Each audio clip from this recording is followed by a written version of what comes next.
bir insan bir yerdən bir brilyant tapa bilər, amma onun mahiyyətini bilməyəndən sonra onun üçün bir oyuncaq olacaq. Və ondan oyuncaq kimi sadəcə parıldayan bir şüşə kimi rəftar edəcək. Amma digər bir insan onun qiymətini biləndən sonra onu üfürə-üfürə qoruyacaq, təmizləyəcək, bəzəyəcək ki, daha şıq görsənsin və s. ilə axıra. Musiqiyə yanaşma da həmin o almaza, brilyanta yanaşma kimi mənim nəzərimdə olmalıdır. Birinci, onun yanaşma metodologiyası ümumiyyətlə fərqlidir. Bundan başqa, onun bir avtomobilə oturanda ən aşağısı necə onu mühərriki işə salmaq,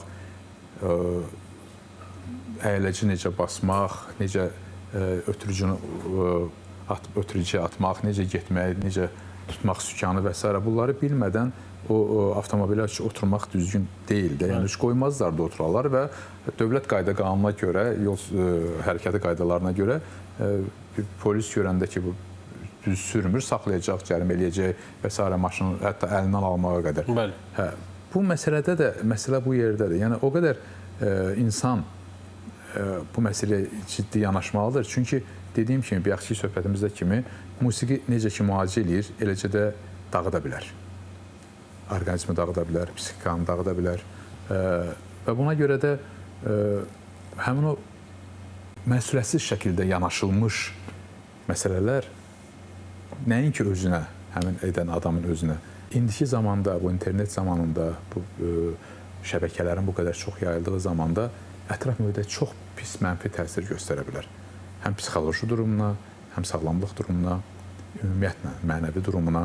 Buna görə də bu məsələlər zaman-zaman öz həllini tapır və tapacaq da, tapmalıdır da.